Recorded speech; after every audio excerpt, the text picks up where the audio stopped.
Okay.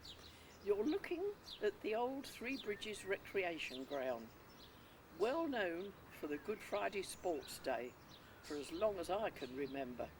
Uh, they played football, we had swings in each corner, which were definitely boys' swings and girls' swings, and it backed onto the cricket field just beyond it. The entrance was a little gate, and I can still see the tree that was there when I was a little girl. It was the playground for the children on school holiday. It was the only local playground we had in Three Bridges, and I can remember Good Friday sports days, as I said before, Dad's and Mum's head and spoon races. And Good Friday then was well known, was the first day you had your new summer dress. Summers were very hot, and Good Friday was sometimes a heat wave. On top of that, the cottages at the end, when there was a sports day, the dear old lady who lived in the first house used to dispense homemade lemonade and ginger beer to everybody, penny a glass. And we had a penny ice cream cornet and a tuppenny wafer. That was the sports day.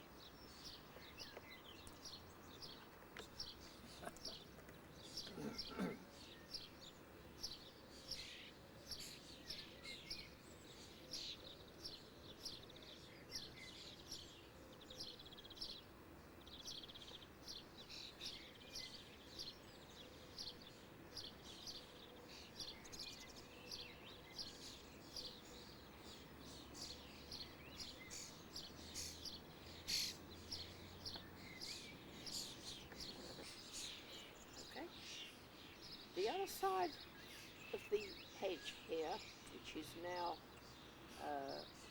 between us and it's now the football field, but it was all, we used to go haymaking there. My father used to do haymaking. It was the entrance from where Barclays Bank is, went straight up to Tilgate Mansion, and you walked up a slope to the bridge. We used to sit on the grass bank and wave to the drivers of the steam trains. That was the little old Horsham line, and that went straight up. It was Furnace Drive. It's still called Furnace Drive, and that was it was our playground. We used to sit out there, pick poppies, make daisy chains, and just to my right there were two what we called roundies. They were little round copses with a wrought iron fence round them. What they were meant for I do not know, but there were two in the field immediately between here and Barclays, which is Barclays Bank now, which was the South Lodge. And North Lodge, the entrance to Tilgate Mansion, and it was a very long walk up to the mansion itself.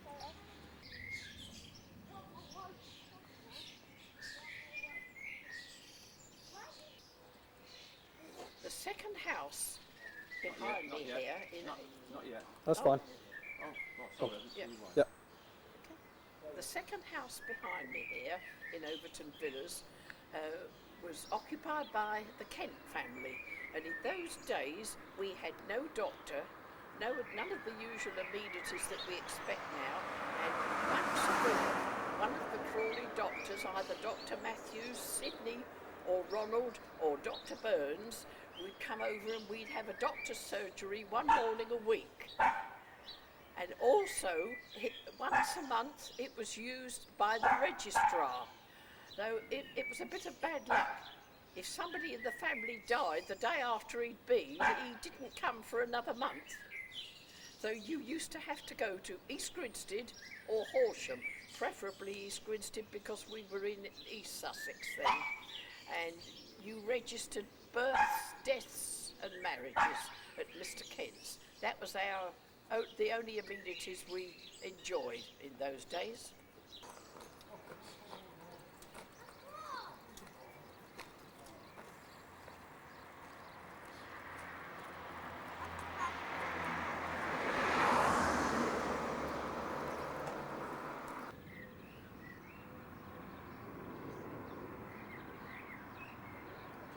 Right, go. Okay. This little block of shops here, especially Downs, immediately on my right, it's been Downs as far back as I can remember. When I left school at the age of 14, we bought our first bicycle there to go to cycle to work in Crawley.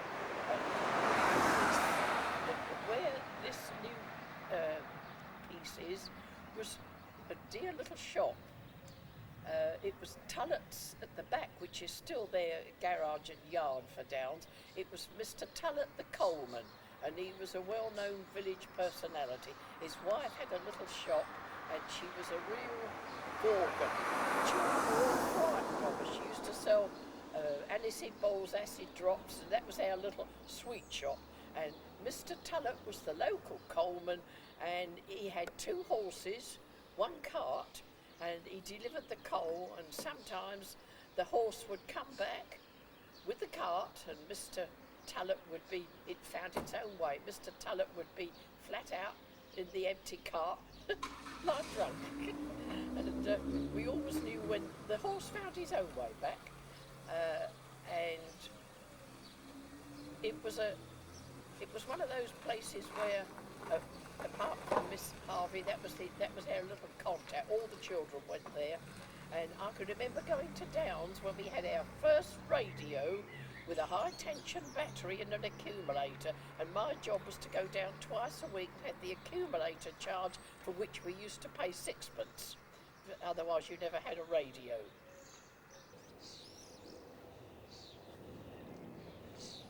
One coming now, Dave. The shop immediately behind me, which is now Langley Models, was a tea shop, as far as my memory goes back, and it was owned by the Knight family. And there wasn't a Mr. Knight. She was a widow, and it was her livelihood, and she had 4 daughters. Go. Mrs. Knight had 4 daughters, and they were all named after flowers. There was Daisy, Primrose, Myrtle, and Heather. And they were all...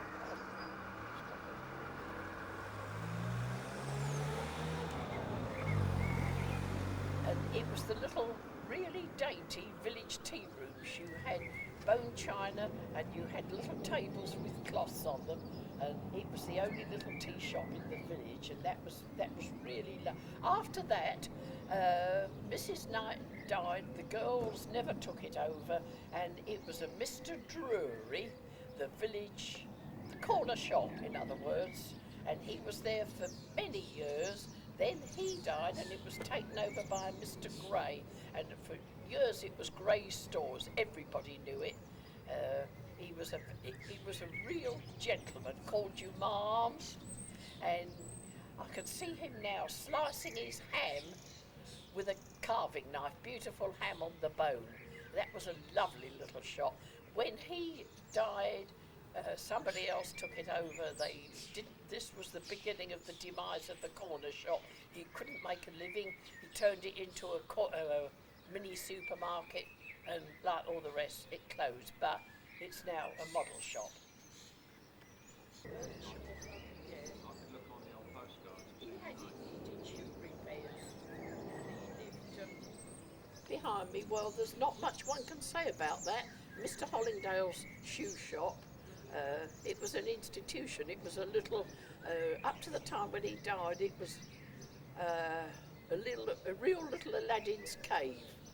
And Fred Hollingdale's mother took it over, and of course the 2 boys and the sister, they all went their own ways. And Mr. Hollingdale was well known as the man from the Prue. I don't know what his brother did, but his sister married a local man. And when Fred retired, he took it over full time. And his second wife, Barbara, dispensed all the shoes. She saw to your shoe needs, and they were a very capable couple. And it was very sad. On the day they closed it, I think they had a sale, and I think all the remaining old village like me bought all their remnant. You could buy a yard of elastic and a packet of shirt buttons, that was very sad when Mr. Hollingdale died, but that was a real institution, Hollingdale Shoe Shop.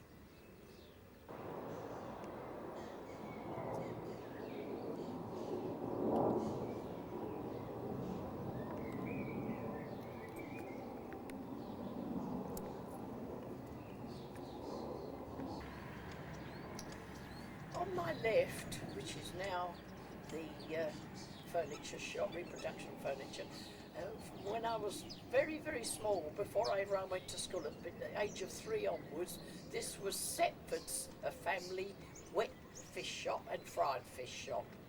And I shudder to think what today's hygiene boss would think of it. In the back, they had what we used to call it was like an old brick copper where you used to boil your water, and she used to do her chips in there, and every night you used to go round the back and they would hand you a little bag full of crisp-bits. I think the nearest thing now when you buy in a pub is pork scratchings, but we used to buy all the little crispy pea, and the mind goes back. Cod and chips, 1 shilling, and a piece of cod, 8p, and a bag of chips, 2p. They were there for many, many years, and some of the Setford family are still in the area, actually. Then, when Mr. Setford died, it was taken over as fruit and vegetables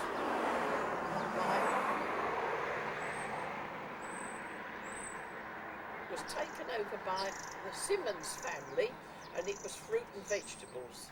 When they gave up, it was then a baker's shop. And there were 3 different bakers, had it one after the other. It was, the smell of the bread, it was absolutely super. And then of course, after that, it was the last bakers that closed. It was taken over by the Lee family, and as you see today, it's a reproduction furniture shop. Okay, we're now looking down Three Bridges High Street, which, that's a misnomer to start with. We've no longer got a high, but to me, at my age and the time I've lived here, this is still to me Three Bridges High Street, and we no longer have a high street. It's half of it's Three Bridges Road and half of it's Hazlitt Avenue, which is very sad. Fair enough, we've heard of progress, but to take our high street away. I was born, the cottages are no longer there, but I was born immediately on my left in a tied cottage, and it was 101 High Street. Then the little cottages are still there. They're now halfway house for the homeless.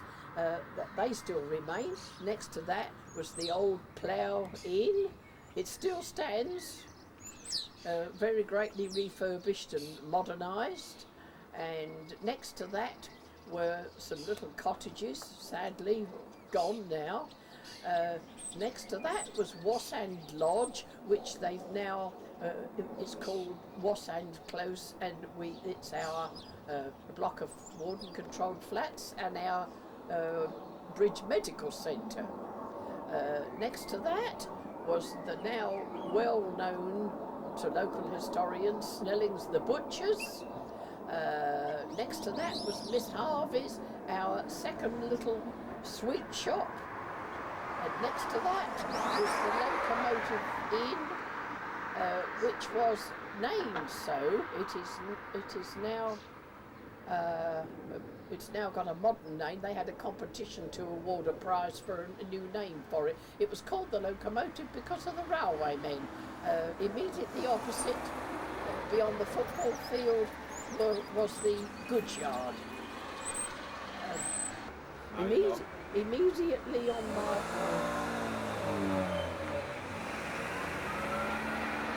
my right is a shop. I'm amazed it's still standing. When I was a little girl, where the big new building is next to it was a field, and it was called an old Sussex name, Andrews Platt. In common with lots of places, they named fields and woods after the people who'd lived there for years. And we had an itinerant family in there. They had about 10 children, and they were what they call travellers today, and they were gypsies. And they used to wander all the summer, come back in the winter, and they used to let the field to twice a year we had a fair. And that was called Andrew's Mansion, we used to call it. I went to school with the children, but they were the roughs of the village, and if you were anything, you weren't supposed to associate with the roughs. And they were a lovely family, and it was they were called Andrews, and next to it was the field, which they called Andrews Platt. And then that was finally turned into a garage, which was a great shame because we didn't have any more fair. It used to be the first week in June was always a week's fair, a little miniature fairground there. And I lived on the other side of the road, and if I'd been a naughty girl, my mother wouldn't allow me to go to the fair, and I used to sit at the bedroom window and watch all my mates at the fair, and I wasn't allowed to go. But that was it. That was Andrews Platt and Andrews. They were a sort of steptoe and son. Don't forget they're called Mount Pleasant. Yes. Yeah. Okay. Right. We're looking now where the hedges, where the blooming tree is at the moment, was our front gate. And there were 4 cottages called Mount Pleasant cottages, and they were part of the Montefiore estate.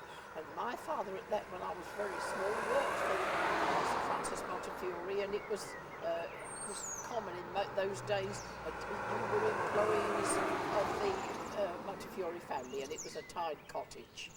And we had there were great big long gardens, 2 cottages,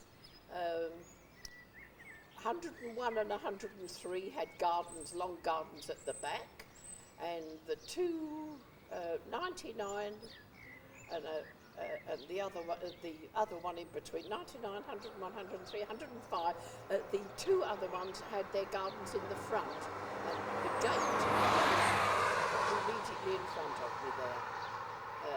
And when the back gardens, where the new houses are, the back gardens finished where the cottages are still standing at what was at the bottom of our garden. The little cottages were lived in by a local, 3 local families.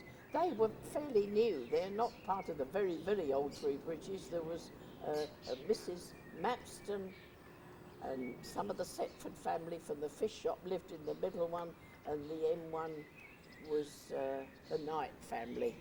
One of the sons is still alive now, Laurie, and they were all fair enough. They were built in 1910, so I can, they were fairly new to the village. Right. Now the plough immediately in front of me, my mother worked in there, which was quite something in those days. Mums never went to work, but my mother worked behind the bar. And the night that I was born, April the 9th, 1914, my mother was in the bar and she was taken bad, and they rushed her home, called the local midwife. So I say we didn't have a doctor in those days, and I was born at 101 High Street that night. And she never went back to work after that. You didn't work when you had a family. And it was a real little old pub, and it belonged to the Mabbitts, the Mabbitt family. And you had the old jug and bottle. And it was my granddad's second home. Eh?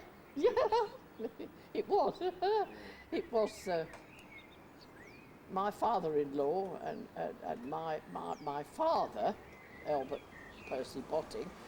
It was his second home.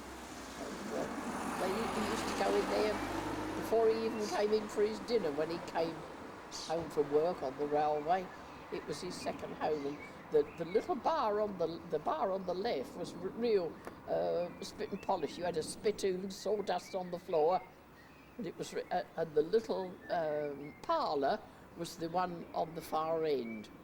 Right. It's there on the right. On the right, where the trees of the garden are, was our another, which I suppose today you would call a corner shop, and it was two sisters and their dad. I can vaguely remember Mr. Randall, but he died, and the two sisters, two lovely old spinsters, took it over, and it was lovely. You could buy everything from paraffin, and I can see those sisters humping a whole great cheese into the shop, putting it on the slab, onto the marble slab, and cutting it with the old wire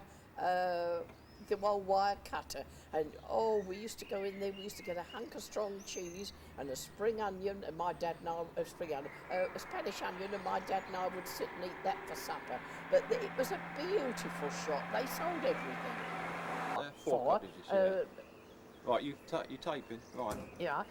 Immediately in front of me, which is now the end, is called Wassan Close, and it's the Bridge Medical Centre and a block of warden-controlled flats. But right in front of me, where the entrance is, were four cottages. There were two bay window cottages next to the plough, which one of the people who worked in the plough lived in there, and immediately next to that, straight in front of me, were two little tiny cottages, two up and two down. I can remember, and they had 2 or 3 children, and how they ever managed, but they were dear little cottages, and that filled that gap. There were 4 cottages there. They had a name. They were called. They used to name them after flowers, but I can't remember them. Can't go back that far. Go. On my right, straight in front, is Wassand Lodge, and that's always been called Wassand Lodge, and it was owned by, when I was a little girl, and Mr. and Mrs. Barr lived in there, and he was a lawyer, worked in London, and he was one of the first ever commuters. He didn't have a car even. They used to commute to London every day. He died, but she still stayed there. She married again later on, and then when they died, it was a tea shop. It's been many things, but it was a tea shop, and now it is a sort of... Comes past, just stop talking for a minute until they've gone, all right? Right, off you go. It was a tea shop, and now it is a sort of halfway home for the homeless, which they've taken a lot of the local houses for. And it's a very imposing looking place. Next to that was our old original Snellings the Butchers, which we only had 2 butchers in the village We only had 2 butchers in the village, and that was Snellings, well known. I can see it now with the trees are still there. The canopy's gone, Peter, Yeah. but the trees are still there. There's only 2 of them. But That was all Lime Tree House, isn't it? yes, it was called Lime Tree House, and I can remember seeing all the, they had a delivery pony and cart, Mr. Snelling, and he stabled the horse around at the back. Go. Mr. Snelling's the butchers. In those days they slaughtered their own animals, and the slaughterhouse was at the back. And one of my memories is seeing the big lorry turn up and 2 men getting out with the 2 biggest pairs of tongs I've ever seen to carry sheets of ice. They had no refrigerators, and when the ice came,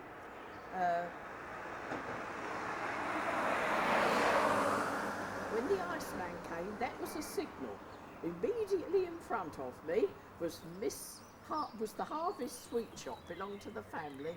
There again, I think the dad seemed to have made an early demise, because all these old shops, I can remember the mums and the daughters who carried on the business. Right, that Harvest. When the Iceman came, that was the signal, and Mrs. Harvey and the girls used to run round with their galvanised buckets and collect ice. And then the word would go round the village, the Iceman's been, Mrs. Harvey's got ice cream. As soon as the Iceman came, she'd make her own homemade ice cream. which was absolutely super.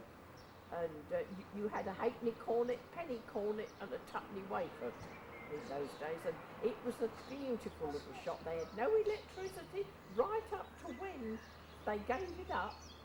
She still only had gas. Stone floor. And they had a red brick floor and the gas light, and I can remember now going in and buying a little bag full of you picked your own chocolates, Cadbury's, milk train they call it now, and she had them all separately, and you used to buy a box of the Locomotive Inn, as it was called then, was named because of the railway. In those days, London, Brighton and South Coast Railway, and most of the village men worked on the railway, and it was called the Locomotive because they used to come from work straight from the engine sheds and go into the pub.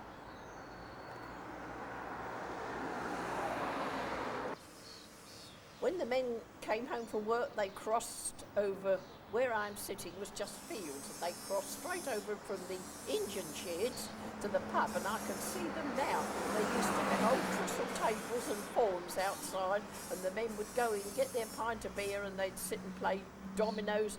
They didn't worry about getting home to mum's dinner. Their first stop was the Locomotive, and the room above was the meeting place for, because in those days there were no social clubs, the football club, the Railwaymen's Club, they all used to meet in the club room above the pub. And at the back of the pub was stables where Snellings and the people kept their horses and ponies and carts. But that was a well-known. Sadly, I can only ever remember two proprietors in there, and one of them was a Mr. Brown. And when he gave up, it was taken over, and they had a competition for said the Locomotive Inn, the name never applied.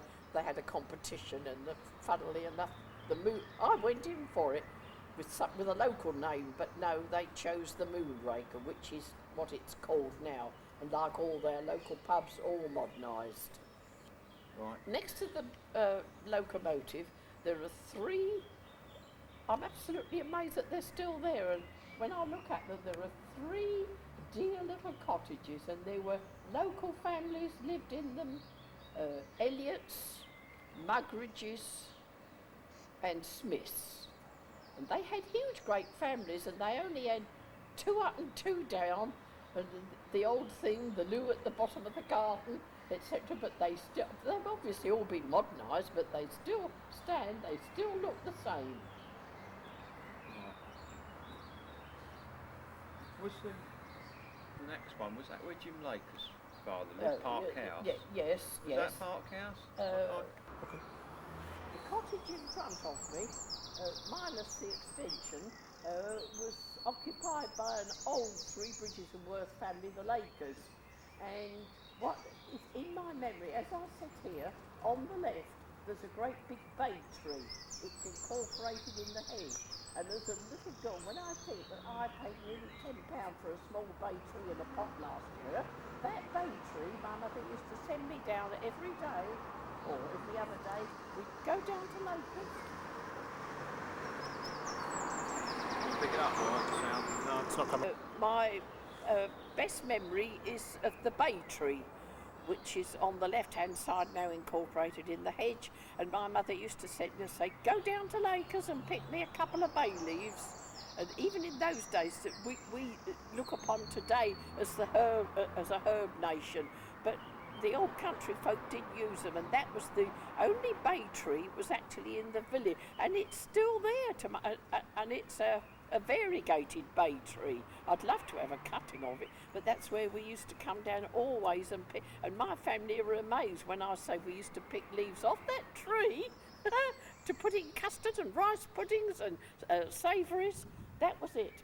But next to it was their where the funeral directors is. That was all their garden. That was garden there. Right, we want to talk about the shop. The next block of shops there's an entrance and alley. Now that was our village bakers, the Tullett family. Mr. Tullett, Mrs. Tullett, their son, their daughters. It was one of those family bakers, and the smell of the bread was, you could smell it all over the village. We were well stocked for bakers in the village in those days, and it was just one shop. It was